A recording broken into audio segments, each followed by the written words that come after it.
পেশ করার জন্য বিনীত অনুরোধ করছি মুফতি মনসুর আহমদ রাজাপুরী হুজুরকে।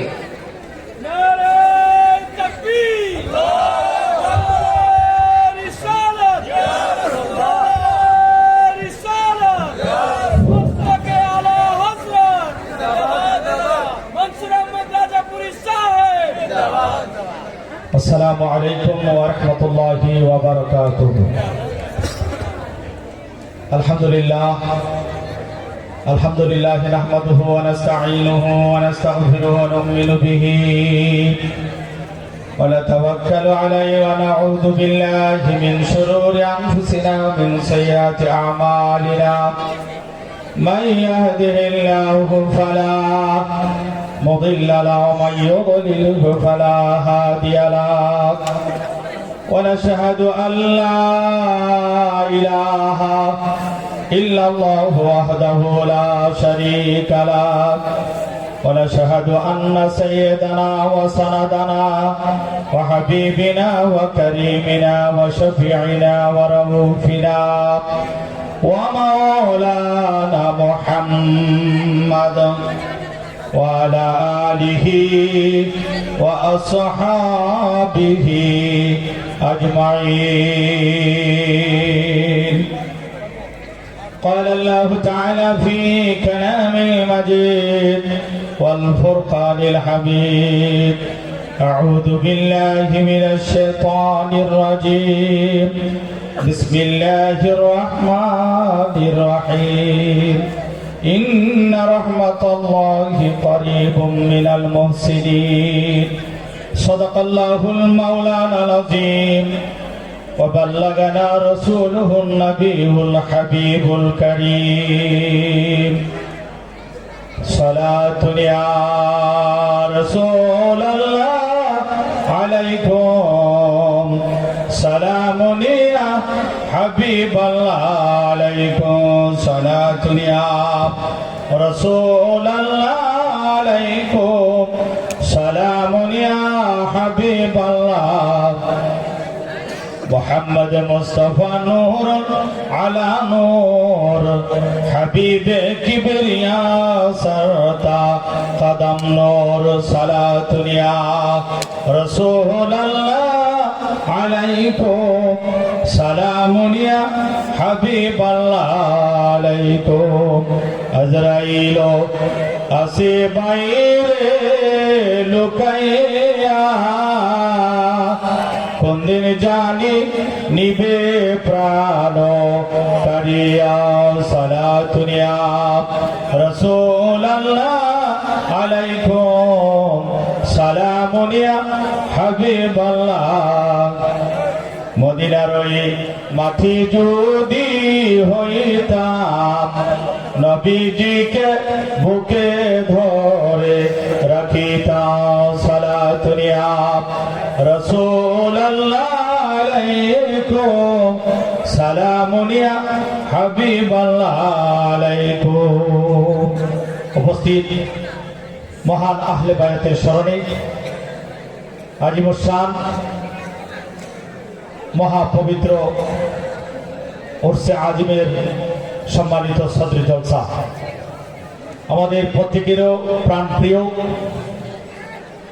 পীরে তরিকত রাহনুমায়ে শরীয়ত আলহাজ মুফতি নাজিরুল আমান রদবী হানাফি কাদেরী সুবহানী পেশা হুজুর কেবলা, আল্লাহ পাক যেন হুজুর কেবলার হায়াতের মধ্যে বরকত নসিব করে, সকলে পড়ুন আমিন। উক্ত দরবার শরীফের খলিফা বৃন্দ, মুরিদান, আশেকান, জাকেরান, মুহিব্বান ভাই বাবারা, পর্দা নিশীন, পর্দার অন্তরালের অবলা সবলা মা ও বোনেরা, স্কুল কলেজ ইউনিভার্সিটি অধ্যয়নরত ছাত্র বন্ধুরা, সকলের প্রতি আমার আবার সালাম, আসসালামু আলাইকুম ওয়া রাহমাতুল্লাহ। মহান প্রভুর দরবারে অসংখ্য শুকর যে আল্লাহ রাব্বুল আলামিন আজ দুনিয়াবি তামাম ব্যস্ততা ফেলে দিয়ে বাংলাদেশের প্রত্যন্ত অঞ্চল থেকে সেই নেত্রকোনা শতশ্রীতে অবস্থিত রেজবিয়া দরগা শরীফে আমাদেরকে হাজিরা দেওয়ার মতন আল্লাহ সুযোগ করে দিলেন, তার শুকরিয়া তার করছে আলহামদুলিল্লাহ। অসংখ্য দরুদ ও সালাম মক্কার মতি মদিনার দুটি দুকুলের সাথী ব্যথার ব্যথি শামসুদ্দোহা বদরুদ্দোজা নুরুল হুদা শাফিউল ওয়ারা আসমানের নবী, জমিনের নবী, পাহাড়ের নবী, পর্বতের নবী, কুল কায়নাতের নবী, স্বয়ং আল্লাহর নবী নবী মুহাম্মদ রাসূলুল্লাহ সাল্লাল্লাহু তাআলা আলাইহি ওয়াসাল্লামের পর দরুদ ও সালাম পাঠাচ্ছি।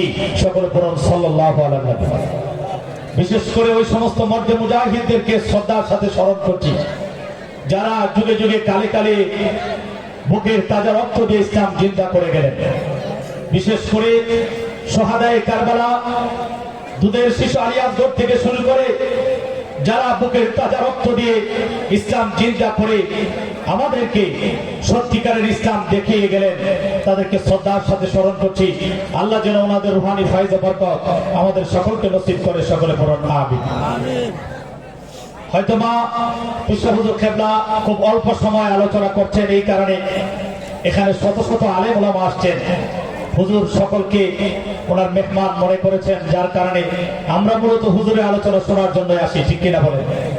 তো হুজুর আলেম ওলামাদেরকে সম্মান করে অল্প কিছুক্ষণ কথা বলে হুজুর ছেড়ে দিয়েছে। আমি চিরন্তন একটি সত্যি কথা আমি বলতে চাই, বাংলাদেশে অনেক আহলে সুন্নাত ওয়াল জামাতের আলেম ওলামা রয়েছেন, অনেক শ্রদ্ধাভাজন পিসা হুজুর কেবলারা রয়েছেন, কিন্তু আপনারা আজকে যে দরগার ভিতরে আসছেন, আল্লামা মুফতি নাজিরুল ইসলাম রেজভী হুজুর কেবলা উনি সর্বক্ষেত্রে অনন্য। যার ইলম, যার রিয়াজত, যার সাধনা, যার আল্লাহ রাসূলের প্রতি প্রেম ভালোবাসা, যাকে দেখলে আল্লাহর ভয়ে হৃদয় কেঁপে ওঠে, যার সামনে আসলে মানুষগুলা দুনিয়ার কথাগুলা ভুলে যায়, যার সামনে আসলে মানুষের মনের যত দুঃখ আছে সবগুলা মুহূর্তের মধ্যে ঘুচিয়ে যায়।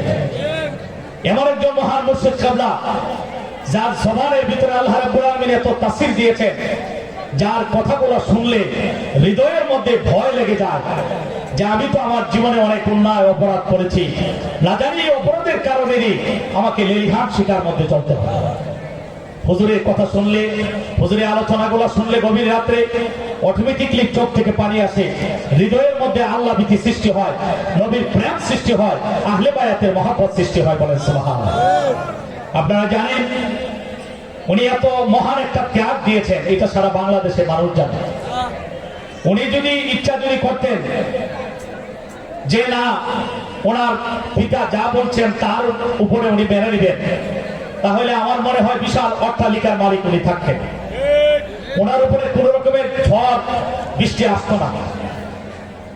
আর উনি তো তাদের মধ্যে সবচেয়ে বড় আলেম ছিলেন, সবচেয়ে মর্যাদা ওনারই হতো, সবচেয়ে উঁচা চেয়ার যেটা এটা ওনাকেই দিত। কিন্তু আল্লাহ রাসূলের মহব্বতে উনি সবকিছু ত্যাগ করে সেখান থেকে চলে আসেন। এখন আমি আপনাদেরকে বলবো, আমরা এই দরগা শরীফের যারা মুরিদ আছেন, খলিফা বৃন্দ আছেন, আলেম ওলামা আছেন, সকলকে আমি পায়ে হাতে ধরে বলবো, আমাদের মধ্যে যেন যারা এই দরগার ভিতরে আসেন, আমাদের মধ্যে দরগার যে অবস্থানটা, দরগার যে একটা রূপরেখা আছে, সেটা যেন আমাদের প্রত্যেকের মধ্যে প্রস্ফুটিত হয়ে ওঠে। আমাদের চলন বলন কথাবার্তায় যেন আমরা, যিনি এত ত্যাগ স্বীকার করে দুনিয়ার সম্পদের দিকে উনি তাকাইলেন না, দুনিয়ার সম্মানের দিকে উনি তাকাইলেন না, না তাকিয়ে সবগুলা উনি ছেড়ে দিয়ে আল্লাহ তার রাসূলের পথের যাত্রী হয়ে তিনি সেখান থেকে ফিরে আসছেন। আসার পরে এখানে দরগা শরীফ প্রতিষ্ঠা করছেন।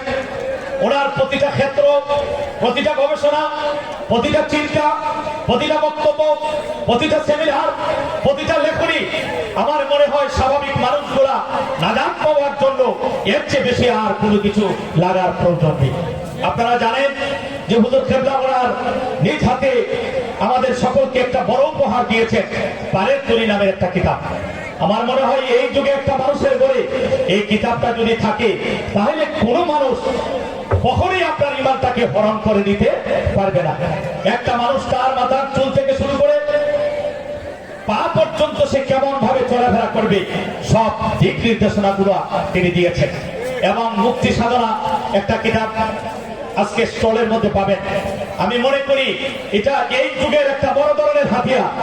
আপনারা প্রত্যেকের ঘরে হুজুর কেবলার কিতাবগুলা, লিখিত কিতাবগুলা রাখবেন। কেন আমি বলেছি, অনেক যুগে যুগে আলেম ওলামা অনেক কিতাবাদি লিখেছেন, কিন্তু ওনার কিতাব যখন লাকি ঘরে থাকে, ওনার কিতাব যখন পড়বেন, অটোমেটিকলি মনে হচ্ছে যে হুজুর পিছন থেকে আমাদেরকে লাইফ জ্ঞান দিচ্ছেন, তোমরা এই পথে না যাইয়া এই পথে তোমরা চলো। বলেন সুবহানাল্লাহ। আল্লাহ ইয়া রাসূলুল্লাহ, ইয়া রাসূলুল্লাহ, জিন্দাবাদ জিন্দাবাদ জিন্দাবাদ জিন্দাবাদ জিন্দাবাদ জিন্দাবাদ। আমার ভাইরা, আমি আপনাদেরকে বলছি, আমার মাইকের আওয়াজ যাচ্ছে, যে যেখানে আছেন আমার কথাগুলা অন্তরে কান লাগিয়ে শোনার জন্য আমি উদাত্ত আহ্বান করছি। আমার ভাইরা দেখুন, আল্লামা মুফতি নাজিরুল রিজভী উনি এমন একজন ব্যক্তি যার আপদ মস্তকে যেদিকে তাকাবেন সেই দিকে আমার নবীর সুন্নাত ছাড়া আর অন্য কিছু দেখা যায় না। বলেন সুবহানাল্লাহ। উনি যখন কথা বলেন, আলোচনা করেন, এমন শ্রেণীর মানুষ নাই, যত হাত কথা উনি বলেন, কিন্তু এই মানুষগুলা একেবারে সহসায় ভিতরে কথাগুলা বুঝে নিতে পারে।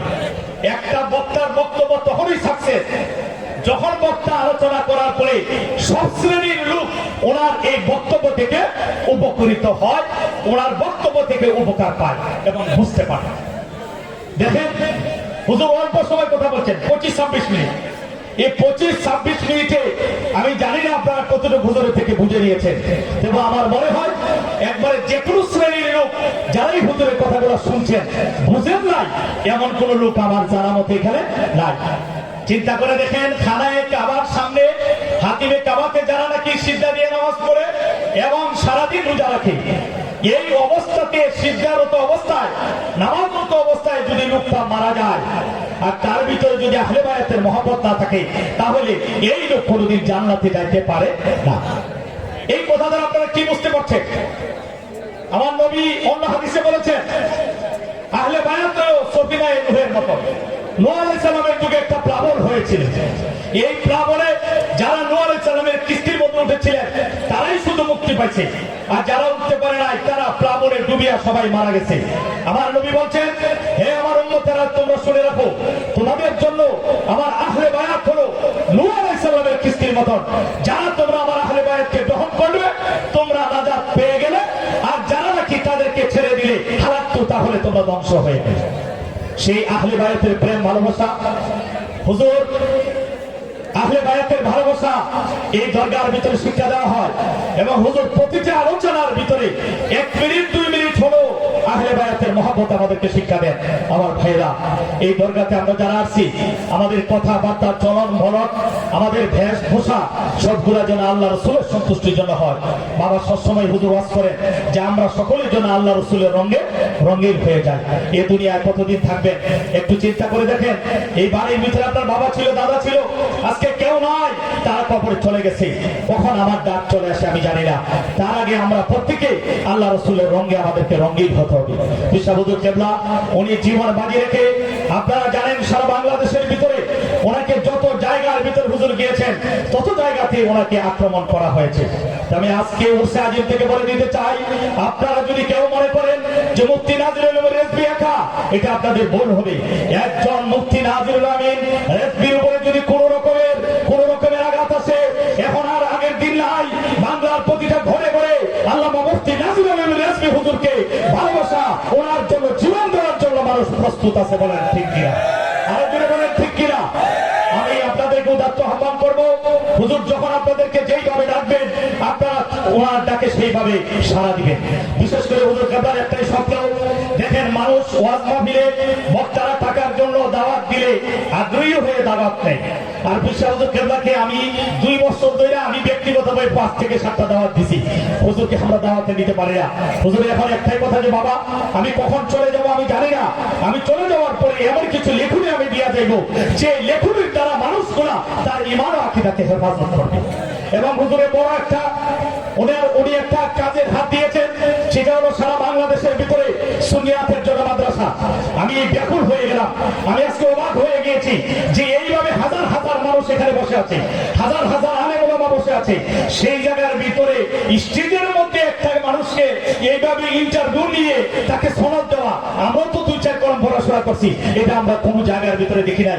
তারপর কি আপনারা খেয়াল করছেন কিনা, এই ছোট ছোট বাচ্চাগুলা যারা সনদ দেওয়ার জন্য আসে, এখানে একজন হাফেজ সাহেব অনেক কঠিন কঠিন আয়াতগুলা ওনারা এখানে বলছেন, একটু বলার পরে থেমে গেছেন এবং সাথে সাথে তারা সেখান থেকে তেলাওয়াত করেছে।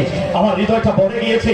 এই মাদ্রাসার ভিতরে ছাত্র দিবেন, মনে রাখবেন আল্লাহ রাসূল বলেছেন শুধু খালি আপনার জীবন দিয়ে খাটবেন এমন না, ইসলামের ভিতরে জানও দিতে হইব, মালও দিতে হবে। কি দিতে হবে? জানও দিতে হইব, মালও দিতে হবে। জান মাল দিয়ে ইসলামের ভিতরে খাটতে হবে। আপনারা জানেন নবীজি এক যুদ্ধের ভিতরে মাথা রুমাল বিছিয়ে বলছিলেন, আগামীকালকে যুদ্ধে তোমরা কে আছো এই যুদ্ধের ভিতরে শরীক হবে। সবাই সবকিছু এনে দিয়েছিল। হযরত আবু বকর এর আগেই সবগুলা আমার নবীর কদমে দিয়ে দিয়েছেন। উনি লজ্জিত হয়ে বাড়ির দিকে গেলেন, বিবিকে যাইয়া বললেন, বিবি ঘরের ভিতরে কি কিছু আছে? ওনার বিবি ডাক দিয়ে বললেন, না, দেওয়ার মতো এমন কিছু নাই। আমার ঘরের ভিতরে আসবাবপত্র, তৈজসপত্র যেগুলা, একটা কোদাল, একটা গ্লাস, একটা জগ, এইভাবে কিছু জিনিস আছে। উনি বলেন সবগুলা দিয়ে দাও। আমার সামনে সাহাবায়ে কেরাম নবীজির মাথার রুমাল খুলে নবীজি বলছেন যুদ্ধে কিছু শরীক হওয়ার জন্য সবাই দিচ্ছে, আমি দিতে পারলাম না, তোমার ঘরে যা আছে তা দিয়ে দাও। দেখুন কেমন বিবি ছিলেন।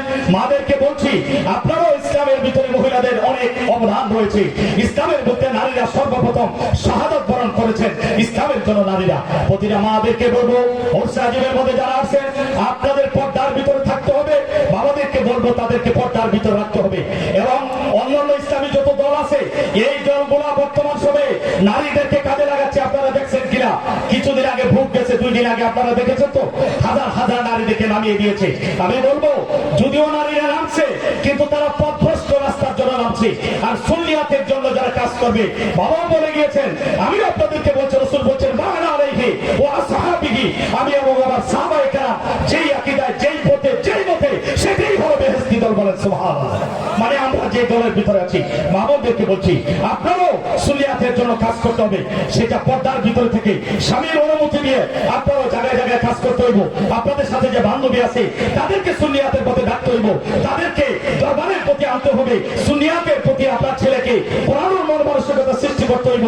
এইভাবে যেন ছেলেরা এরকম মাদ্রাসায় পড়ে আল্লাহ রাসূলের পক্ষে কথা বলবে, আপনি ইন্তেকালের পরে সে জানাজা নামাজ পড়াবে, শুধু তাই না আপনার জন্য হাত তুলে দোয়া করবে। বলেন ঠিক কিনা?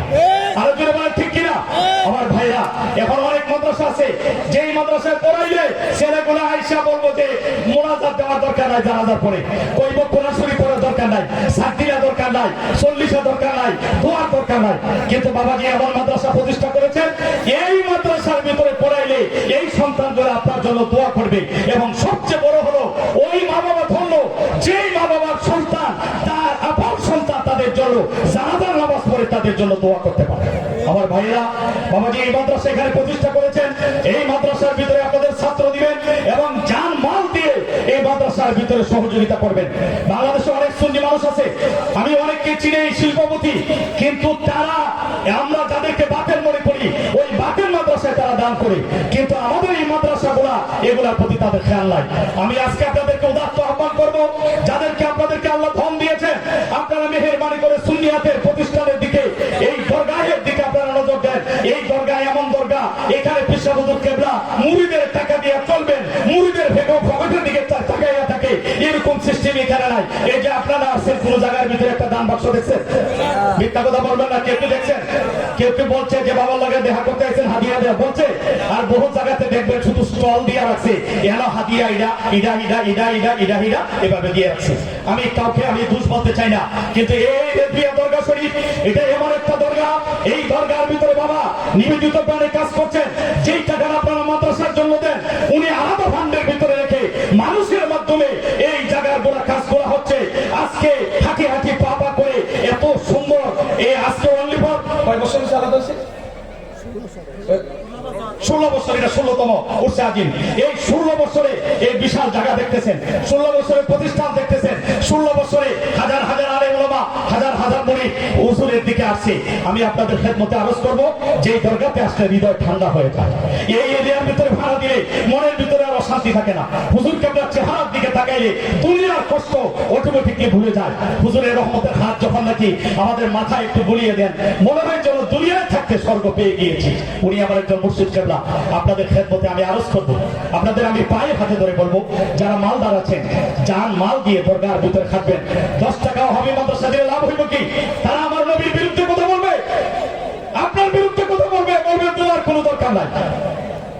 এই মাদ্রাসাতে দিলে ছাত্ররা তাদের জন্য দোয়া করবে এবং এই মাদ্রাসার আমল আখলাক প্রতিটা ছাত্র তাহাজ্জুদের নামাজ পড়ে, আওয়ামীর নামাজ পড়ে, ইশরাকের নামাজ পড়ে, আমার নবীর উপরে প্রতিদিন দুরূদ শরীফ হয়, মিলাদ শরীফ হয় এবং সবচেয়ে বড় ভাগ্যবান যেটা সেটা হলো এই দরগার যিনি পীর সাহেব হুজুর কেবলা উনি আপনার আমার ছাত্র এই মাদ্রাসায় দিলে হুজুরের নিজে এই সন্তানগুলোকে পড়ায়।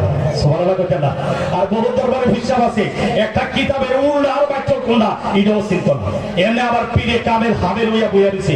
আলী বাবার হেক্টার ফ্যাটমেট দেখলে এটা মহিলার পর্যন্ত লজ্জা পায়, কিন্তু একটা কিতাব দিলে কোনটা উল্টা আর কোনটা বাক্য এটাও চিনবে না। কিন্তু হুজুর কেবলা যেমন আলেম এরকম আবেগ, এবং আপনারা জানেন যে হুজুর কেবলা রিয়াজুস সাধনা উনি অনেক দিন পর্যন্ত খালি পায়ে উনি ব্রত হয়েছে। আমরা হুজুরের কাছে আসলে অটোমেটিকলি আমরা তো আর হুজুরের মতন ইবাদত বন্দেগী করতে পারি না, কিন্তু অন্তত হুজুরকে দেখলে মনের ভিতরে এতটুকু আসে যে আমি একটা আলেম হয়ে আমি কেন সেই ইবাদত বন্দেগী করতে পারি না। ওনার কাছে আসলে অন্তত এতটুকু অনুশোচনা আমাদের মধ্যে তৈরি হয়। বলেন ঠিক কিনা? আর যদি বলেন ঠিক কিনা? এবং আপনারা দেখেছেন আজকে আমি বারবার যেটা খেয়াল করছি, অনেক যুগের হিসাবের হোলারা লেখাপড়া নাই, শুধু গদির চিন্তায়, গদি একটা চেয়ার দিয়ে কোন সময় মুড়ি দেব, ফায়ের ভিতরে সোমা দিব, টাকা দিব, সেই চিন্তা বইয়া থাকে। কিন্তু দেখেন হুজুর কেবলা ছেড়া নাইমুর রাজা ভাইজান, আমি আসার পরে দেখলাম ওনার গায়ে যে পাঞ্জাবিটা, আমার মনে হয় এই পাঞ্জাবির কাপড় এটা 100 টাকা গজের ওটা। কা উনি কি ইচ্ছা করলে আমার মতন একটা 600 টাকা গজের পাঞ্জাবির কাপড় উনি পড়তে পারতেন না? ওনার পায়ে যে জুতাগুলো আছে আমার মনে হয় জুতাগুলোর দাম 700 টাকা না, অথচ আমরা নর্মাল যে 3,500-4,000 5,000 টাকা দেখবো স্যান্ডেল পরি। এটা আপনাদের বিবেকের কাছে রেখে দিলাম। যেমন হুজুর কেবলা রিয়াজুস সাধনা আলহামদুলিল্লাহ এই দরগায় আপনারা যারা আছেন হুজুর কেবলার ছেলে আমাদের ভবিষ্যৎ ছয়জন মুজিরি উনি আল্লাহর রহমতে আমি দেখেছি এই 2 বছরের ভিতরে ওনার ভিতরে যে পরিবর্তন আসছে, ওনারা বয়স কত আমি দেখে আজকে আমি বারবার ঘুরে ঘুরে ওনার কাছে যাই, আমি বারবার ঘুরে ঘুরে ওনার দিকে আমি তাকাচ্ছি যে আল্লাহ পাক কি রত্ন ওনার মধ্যে দান করেছেন। ঠিক হুজুর কেবলা যেভাবে রিয়াজুস সাধনার প্রতি উনি পথের প্রতীক হয়ে গেছেন, ইনশাআল্লাহ ওনার ছেলেও আল্লাহর রহমতে অন্য দরবারের হিসাবের হুলাদের লোক একটু মিলাইবে। কথা কি বুঝতে পেরেছেন? এই ইডা বেচা, হিডা বেচা, ওষুধ বেচা, বকর বেচা, এই ইটাফিরা কি আর কয়দিন ধরে চলবে না? কথা কি বুঝতে পেরেছেন? এগুলা চলবে না। মানুষ এখন নেটের যুগ, এই যে আমি এখানে কথা বলছি তাম পৃথিবীর মধ্যে এই নেট চলে যাচ্ছে। কথা কি বুঝতে পেরেছেন? এগুলা চলবে না। ফিরেন্সের ফি ইডি আর চলতো না। ফিরেন্সের যোগ্য মানে যদি হয় তাহলে সে গদিতে আসতে পারবে। এটা আমি গ্যারান্টি দিয়ে বলতে পারি। এই দরবারে পীর সাহেব হুজুর কেবলা ওনার ছেলেকে যোগ্য সন্তান হিসেবে করেছেন এবং অর্থ মাদ্রাসার বর্তমান 2 বছর ধরে উনি পরিচালনা করছেন। অল্প বয়সে ওনার হাসি, ওনার কথাবার্তা, ওনার আদব আমি যতবার দেখেছি উনি বাবার সামনে গিয়েছেন, ওনার আপন জন্মদাতা পিতা ওনার সামনে পীর মুরিদ যেইভাবে থাকে এর চেয়ে তার বেশি আদবের সহিত উনি দাঁড়িয়েছে। আপনারা দেখছেন স্টেজ থেকে নামার সময় উনি আগে যাইয়া বাবার জুতা নিয়ে দাঁড়িয়ে আছে। এটাই তো স্বাভাবিক। আমরা তো দেখি এখন দেখা যায় যে ছেলে বাবারে মানে না, বাবাই ছেলেরে মানে না, ভাই বাইরে মানে না, ভাতিজা বাইরে মানে না। এটা তো কিয়ামতের লক্ষণ। আরে নিজেরাই তো একজন আরেকজনের মালায় তারা নামিয়া আবার কি মুরিদ লইয়া যাবে। কথা বুঝছেন না কি বলছি? এটা নিঃসন্দেহে একটা সত্যের দরবার। এই সত্যের দরবারে যারা আসছেন মনে রাখবেন দুনিয়াতে যদি ক্ষণিকের জন্য কষ্ট পান, আমার নবী আপনার জন্য হাউজে কাউসারের পানি নিয়ে দাঁড়িয়ে আছে। সকল মুরিদদানকে আমি উদাত্ত আহ্বান করবো, এই দরগার যখন যে কাজের জন্য হুজুর কেবলা আমাদেরকে নির্দেশ করবেন তখন আমরা সবকিছু ছেড়ে দিয়া হুজুর নির্দেশে আসবো। সাইয়েদনা হযরত আবু বকর ওনার বিবি চা দিয়ে দিলেন, এগুলো আমার নবীর সামনে দিলেন। আমার নবী বলছেন আবু বকর তোমার ঘরের তৈজসপত্র যেগুলো তুমি ব্যবহার করো এগুলো তুমি আমার কাছে দিয়ে দিলে, তোমার ঘরে কি রেখে আসছো? হযরত আবু বকর কেঁদে গিয়ে বলছেন ইয়া রাসূলুল্লাহ আমার ঘরের ভিতরে আমার বলতে কিছু নাই, কিন্তু আমার ঘরের মধ্যে আল্লাহ তার রাসূলকে আমি রেখে এসেছি। আমার ভাইরা যারা পয়সা আছে এই দরগার দিকে দেন। এখানে দেখেন উনি জায়গায় জায়গায় মাদ্রাসা প্রতিষ্ঠা করছেন এবং অনেক বহু দরবারে মাদ্রাসা আছে। এটা হলো ব্যবসার একটা সেন্টার। বাবারা টাকা দাও, আই বাবা খাও বাবা, দেও বাবা, এই বাবা লই আছে।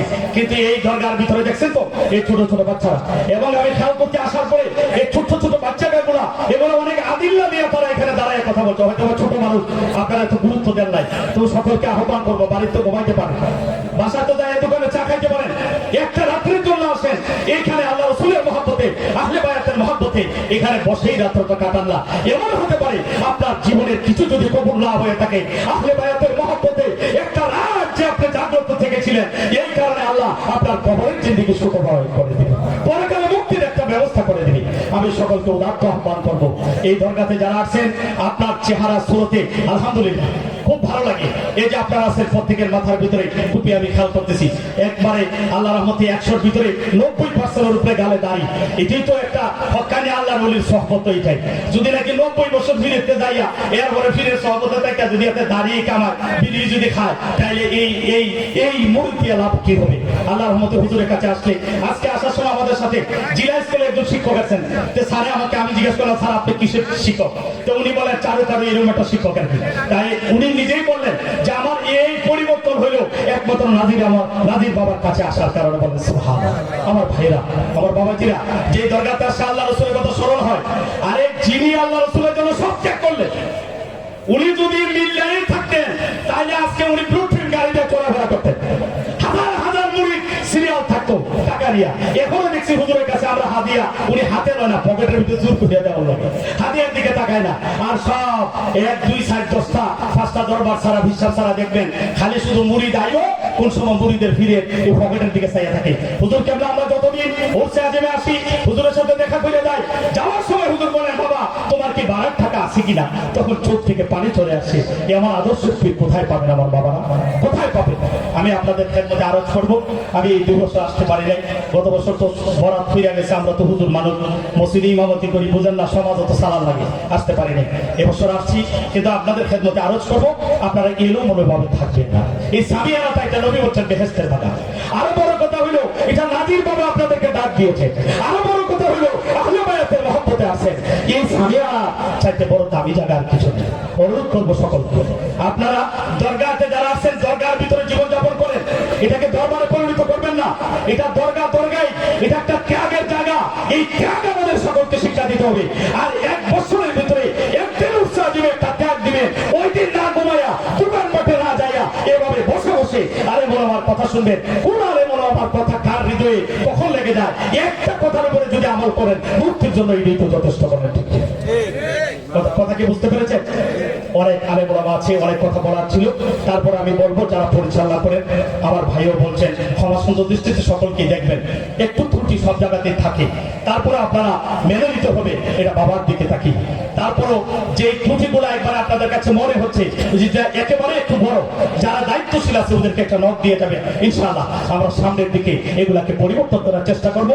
হুজুরের যত কিতাব আছে প্রতিটা কিতাব ঘরের ভিতর রাখবেন, পাড়ের তৈরি রাখবেন, মুক্তি সাধনা কিতাবটা রাখবেন, মিলাদে আজম এবং অন্যান্য অনেকগুলো কিতাব আছে বাবা, প্রতিটা কিতাব রাখবেন।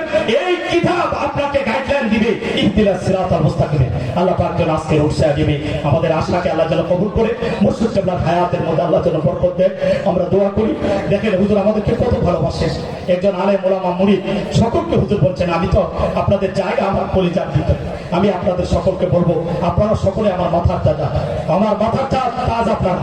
আপনাদের সকলকে অনুরোধ করবো আপনার আচরণ দেখে মানুষ যেন বুঝতে পারে হ্যাঁ তারা যে দরবার ছেড়ে দরগাতে গেছে, কোন জায়গায় গেছে, কেন গেছে, আপনার ব্যবহারে যেন বুঝতে পারে। আমরা সকলে এইভাবে চলাফেরা করবো, 5 ওয়াক্ত নামাজ পড়বেন, মা বাবার খেদমত করবেন, মিথ্যা গীবত থেকে দূরে থাকবেন, খবরদার সুদ যারা ব্যবচার এগুলা থেকে দূরে থাকবেন। যাদের মা বাবা আছে তাদের মা বাবার খেদমত করবেন। আল্লাহ বলছেন ওয়াকাদা রাব্বুকা আল্লাহ তা'বুদু ইল্লা ইয়াহু ওয়া বিল ওয়ালিদাইনি ইহসানা। রব্বুল ইজ্জত বলছেন তোমরা আমি আল্লাহর ইবাদত করো, এরপরে বলছেন মা বাবার সাথে সুন্দর ব্যবহার করো, মা বাবার খেদমত করবেন। আমি কোরআন থেকে আয়াতে পাঠ দিয়েছি, আল্লাহ বলছেন ইন্না রাহমাতাল্লাহি কারীবুম মিনাল মুহসিনিন। আল্লাহ বলছেন আমার রহমত পাওয়ার একটা স্টেশন আছে, সেটা হলো আল্লাহর ওলিরা। বলেন সুবহানাল্লাহ। আল্লাহর ওলিদের সাথে রহমত বিজড়িত। আর আমার দেশে কিছু মৌলবী বাইরেছে, ওরে ওলি আল্লাহর কাছে যাইবার লাগে নিষেধ করে মাজার বানতে চায়। আল্লাহ তাদেরকে হেদায়েত নসিব করো। সকলে ভালো থাকেন। আসসালামু আলাইকুম ওয়া রাহমাতুল্লাহি ওয়া বারাকাতুহু।